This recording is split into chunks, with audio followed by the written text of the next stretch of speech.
Hello everyone, welcome to my YouTube channel, that is MK Physics.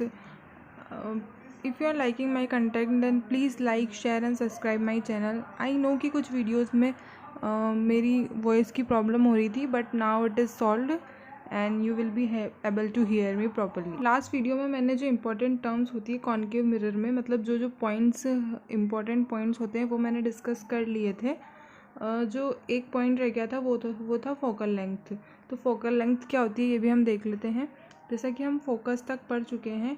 So what is focal length. यहाँ पे मैंने एक concave mirror बना लिया है.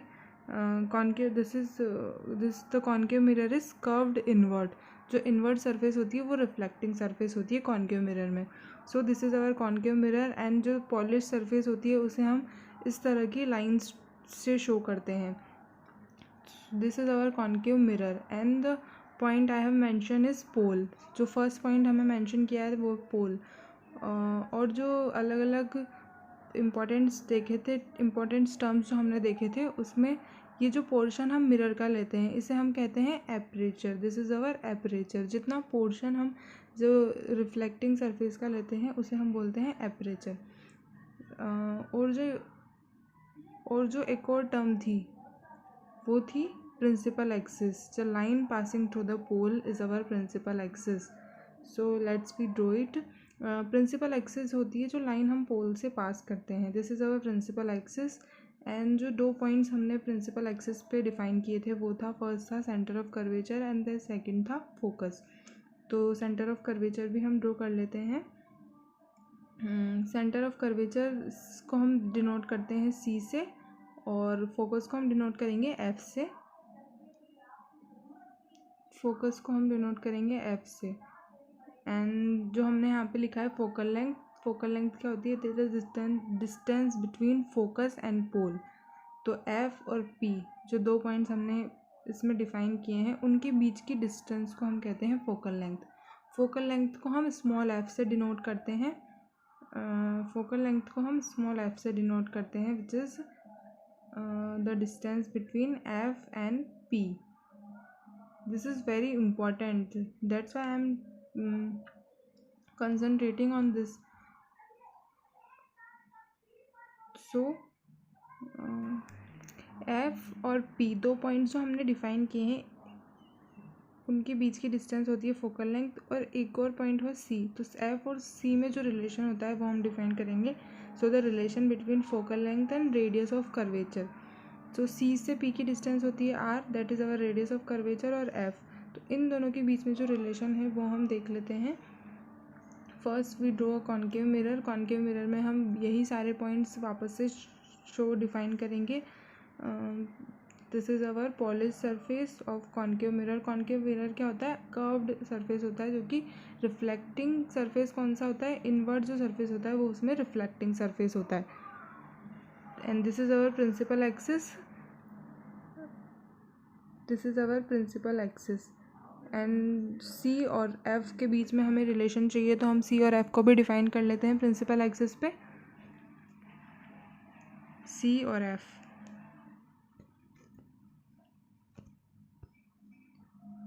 नाउ अब जो भी हम लाइन ड्रॉ करते हैं C से, जो हम रिफ्लेक्टिंग सरफेस तक जो लाइन ड्रॉ करते हैं उसे हम बोलते हैं normal. So this is our normal. C से रिफ्लेक्टिंग सरफेस तक जो लाइन होती है उसे नॉर्मल बोलते हैं. In case of plane mirror हमने नॉर्मल जो ड्रॉ की थी वो होती थी कि perpendicular line to the reflecting surface is our normal. But in case of spherical mirror this the line joining C to reflecting surface is our normal. C से हम किस रिफ्लेक्टिंग सरफेस पे कहीं भी लाइन ड्रॉ करेंगे वो हमारी क्या होगी? नॉर्मल.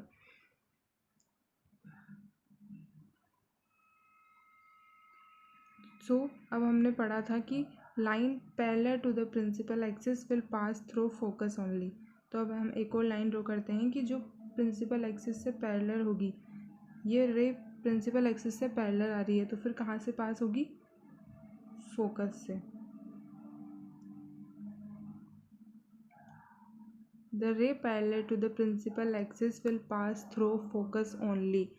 पैरेलल जो रेस आती है उसे हम ऐसा अज्यूम करते हैं कि वो इन्फिनिटी से आ रही है.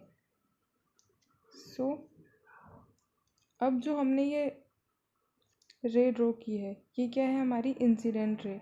This is our incident ray. और सी है नॉर्मल, सी से और वहाँ उस पॉइंट तक की डिस्टेंस हमारी क्या है, ये क्या है, नॉर्मल। तो ये जो इंसिडेंट रे सी, इसके साथ जो एंगल बनाएगी ये क्या है, theta. This is hour angle.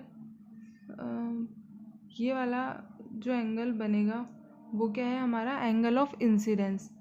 और जो दूसरा एंगल है ये क्या है, हमारा एंगल ऑफ रिफ्लेक्शन।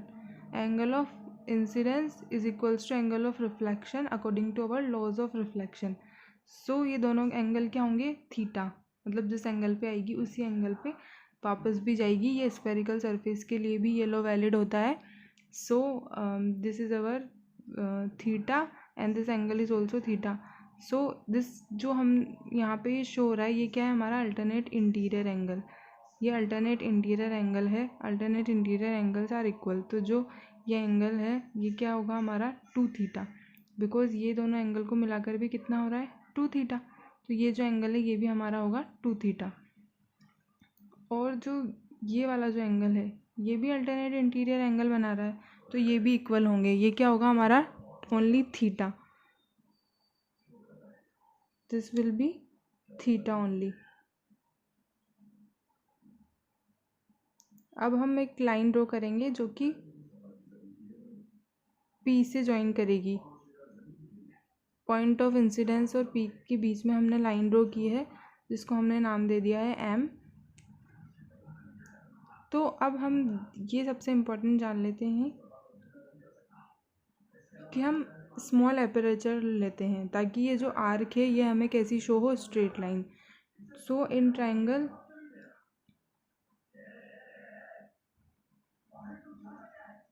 एम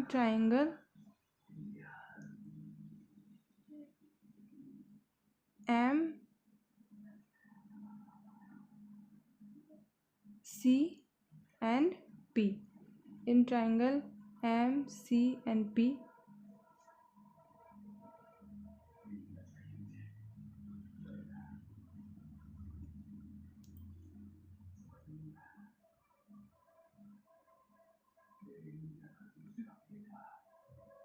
ये सब चीज़ें हमने मेंशन कर दी है। सी से पी के डिस्टेंस हमने ली है आर और एफ से पी की डिस्टेंस ली है F. So in triangle M C and P में हम देख लेते हैं टेन थीटा।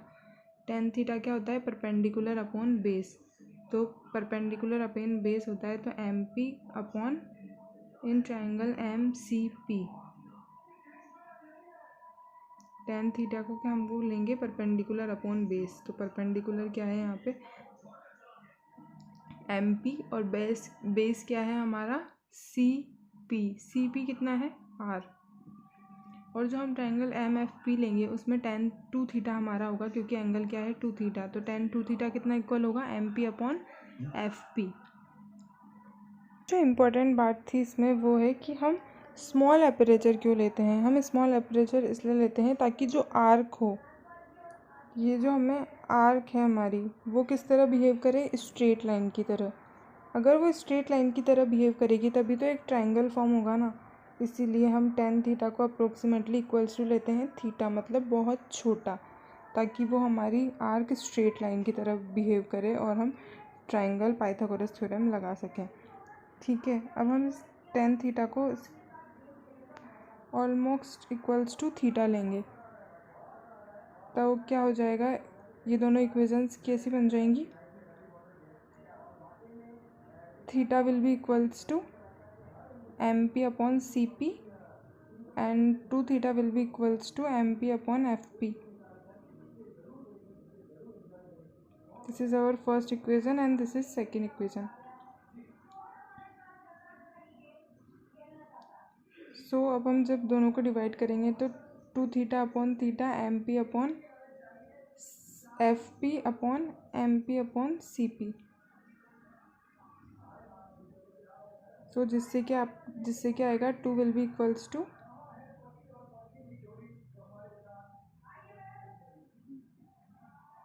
सी पी अपॉन एफ पी। और सी पी और एफ पी हमने यहाँ पे डिफाइन कर ही रखे हैं। सी पी हमारा है आर और एफ पी है एफ, तो F will be equals to, तो हमारा एफ कितना होगा, F will be equals to R by 2। So ये जो हमने रिलेशन डिफाइन कर दिया है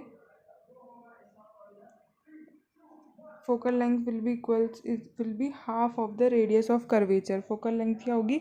half of the radius of curvature की हाफ होगी फोकल लेंथ। सो इससे कंक्लूजन क्या निकला? इसको डिराइव करने से हमें ये पता चला कि the focal length of the spherical mirror will be half of the radius of curvature.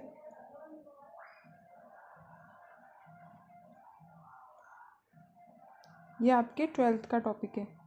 The focal length of the spherical mirror will be half of the radius of curvature. मतलब derivation 12th में आता है but relation तो 10th में भी है। अब जो हम पढ़ेंगे इसके आगे, अब हम इसमें पढ़ेंगे कि हम इमेज किस तरह फॉर्म होगी। कॉनकेव मिरर और कॉन्वेक्स मिरर में इमेज का पता कैसे चलेगा कि वो कहाँ पर फॉर्म हो रही है। तो यहाँ पे मैंने लिखा है the intersection of two rays after reflection will give the image of an object. मतलब जब दो रेज रिफ्लेक्शन के बाद जिस जगह इंटरसेक्ट करेगी वो क्या होगा? हमारा इमेज। मतलब उस जगह हमारी इमेज फॉर्म होगी। तो यहाँ पे मैंने एक रे बना ली है जो कि पैरेलल है प्रिंसिपल एक्सिस से। After reflection will pass through focus only. This is our parallel रे विल पास थ्रू फोकस। और जो एक और रे हम बनाएंगे वो क्या होगी? दिस पैरेलल रे will also pass through focus. तो इन दोनों का आफ्टर रिफ्लेक्शन ओनली, इन दोनों का जो इंटरसेक्शन पॉइंट है वो कहाँ पर है? फोकस पे। तो कोई भी ऑब्जेक्ट अगर बहुत दूर है, इनफाइनाइट पे है, तो उसकी इमेज कहाँ पे फॉर्म होगी? फोकस पे। और वो भी बहुत छोटी पॉइंट साइज इमेज फॉर्म होगी फोकस पे हमारी। इसी तरह हम रेज बनाकर हम इंटरसेक्शन पॉइंट से हम पता लगेंगे कि हमारी इमेज कहाँ पर और किस जगह फॉर्म होगी। इसमें अलग अलग पॉइंट्स पर हम ऑब्जेक्ट को रख के अलग अलग इमेज फॉर्मेशन देखेंगे। बट उससे पहले कुछ रूल्स दिए गए हैं जो कि हमें इमेज फॉर्मेशन में बहुत इंपॉर्टेंट है। मतलब रेज कहाँ से आ रही है, कहाँ पर जाएगी, उसके लिए जो रूल्स हैं वो हैं rules for reflection from a spherical mirror. जो फर्स्ट रूल है वो है कि the ray parallel to principal axis will pass through focus only after reflection. मतलब कोई भी रे अगर प्रिंसिपल एक्सिस से पैरेलल है तो वो सिर्फ फोकस से ही पास होगी, जो कि हम आगे भी देख चुके हैं। But it is a rule, मतलब ये ऑलरेडी डिफाइन है। तो सबसे पहले हम बना लेते हैं कॉनकेव मिरर। ये रूल्स हम कॉनकेव और कॉन्वेक्स दोनों के लिए समझेंगे। कॉनकेव मिरर हम बना लेते हैं। This is our polish surface. Concave surface, reflecting surface will be our inward surface. इस पे जो पॉइंट्स डिफाइन करेंगे वो हम कर लेते हैं pole. This is our pole and principal axis. The line passing through pole will be our principal axis and C is the center of curvature, F is our focus. इसमें हमने जो rule पढ़ा है वो क्या है? The ray parallel to principal axis will pass through focus. ये जो हम बना रहे हैं ये क्या है? Normal. C is our normal, जो कि मैं आपको आगे बता चुकी हूँ। The ray parallel to principal axis, मतलब कोई भी रे जो पैरेलल आएगी प्रिंसिपल एक्सिस से वो कहाँ से पास होगी? फोकस से। ये हमारा फर्स्ट रूल है।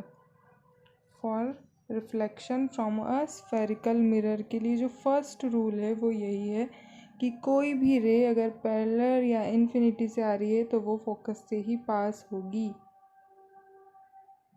और कॉन्वेक्स मिरर में देख लेते हैं हम। कॉन्वेक्स मिरर में क्या आउटर सरफेस जो होता है, मतलब जो आउटर सरफेस होता है उससे रिफ्लेक्शन होता है और inner surface will be polished. इसमें भी हम पॉइंट्स डिफाइन कर लेते हैं। पोल, इसका जो सेंटर ऑफ कर्वेचर होता है वो ऑपोजिट साइड पर लाई करता है, मतलब अंदर की तरफ लाई करता है। नॉर्मल इसी तरह रो होती है। अब इस पे जब पैरेलल रेज आएगी वो कहाँ जाएगी ये हम देख लेते हैं। जो पैरेलल रेज आएगी कॉन्वेक्स मिरर पे वो जाएगी इस तरह। मतलब हमें ऐसा लगेगा कि वो फोकस से ही आ रही है या फिर फोकस से पास हो रही है। रिफ्लेक्शन में तो ये डाइवर्ज करेगी क्योंकि ये कॉन्वेक्स मिरर क्या होता है? Diverging mirror. बट हमें इस तरह सा लगेगा कि वो फोकस से पास हो रही है। जो सेकंड रूल है वो हम पढ़ लेते हैं। सेकंड रूल है हमारा कि the ray passes through focus after reflection will parallel to the principal axis. जो फर्स्ट रूल हमने पढ़ा है उसका ही उल्टा है हमारा सेकंड रूल। सेकंड रूल में हमें क्या पढ़ा है? कि द रे पास थ्रू फोकस, ये कॉन्केव मिरर मैंने पहले से ड्रॉ कर लिए हैं। तो जो अब this arrow will give us the direction of रे, मतलब किधर से रे आ रही है और किधर जा रही है। सो ये जो एरो ड्रॉ है इसका मतलब है कि फोकस से रे पास हो रही है और आफ्टर रिफ्लेक्शन वो कैसी होगी, पैरेलल हो जाएगी। रिफ्लेक्शन के बाद पैरेलल होगी। फर्स्ट और सेकंड में कंफ्यूज मत हो जाना। फर्स्ट में हमने पैरेलल रेज आ रही थी, फिर फोकस से पास हो रही थी। सेकंड में फोकस से रे आ रही है और फिर बाद में जाके पैरेलल हो रही है। इसी तरह कॉन्वेक्स मिरर में भी फोकस से पास होती हुई हमें दिखाई दे रही है, मतलब इस तरह आएगी वो। और पास कैसे होगी, पैरेलल पास हो जाएगी। After reflection will go parallel to the principal axis.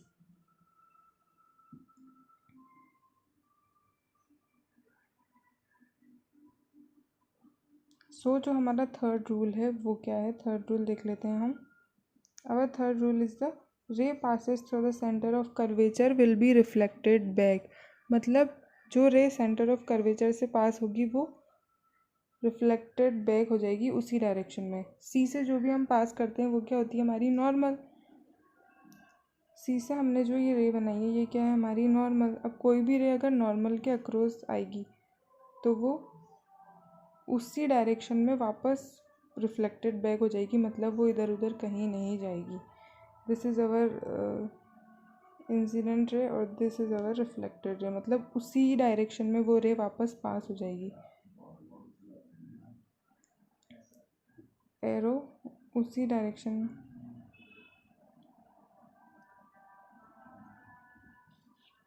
अब कॉन्वेक्स मिरर में क्या होगा ये भी देख लेते हैं। कॉन्वेक्स मिरर में हमने सी से जो लाइन खींची ये क्या है, हमारी नॉर्मल। सो हमें रे इस तरह आएगी कि वो हमें लगेगा कि वह सी से पास हो रही है। आएगी तो वो आउटवर्ड सरफेस से ही, पर वो हमें इस तरह लगेगा कि वो सी से पास हो रही है और वो कैसे जाएगी, वापस उसी डायरेक्शन में रिफ्लेक्टेड बैक हो जाएगी। अब हम इसको प्लेन मिरर के केस में समझ लेते हैं ताकि आप ज़्यादा आसानी से समझ पाएंगे। सपोज़ ये हमारा प्लेन मिरर है, सिंपल स्मॉल प्लेन मिरर है, ये हमारी नॉर्मल है। सो अगर कोई भी रे, ये क्या है हमारी इंसिडेंट रे और ये क्या है, एंगल ऑफ इंसिडेंट, और ये है रिफ्लेक्टेड रे और एंगल ऑफ रिफ्लेक्शन। सो अगर कोई भी रे नॉर्मल के अक्रॉस आएगी तो उसका एंगल ऑफ इंसिडेंस क्या हो जाएगा, ज़ीरो, क्योंकि नॉर्मल के अक्रॉस आएगी तो एंगल ऑफ इंसिडेंस ज़ीरो हो जाएगा।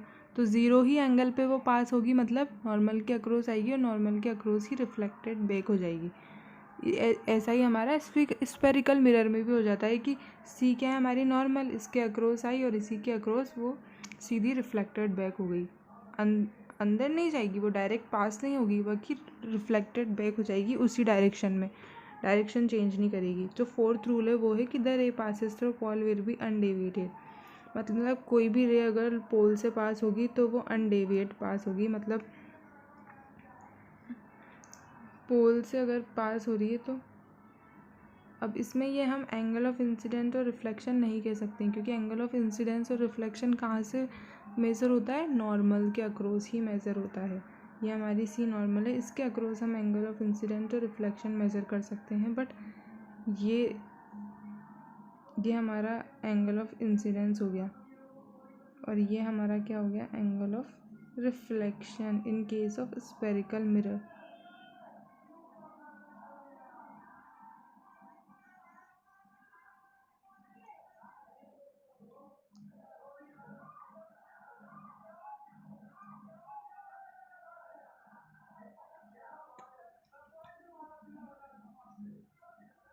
आई होप आप लोगों को समझ आया होगा। ये बहुत ही सिंपल रूल हैं जिसके थ्रू हम इमेज फॉर्मेशन देखेंगे नेक्स्ट वीडियो में। Thank you.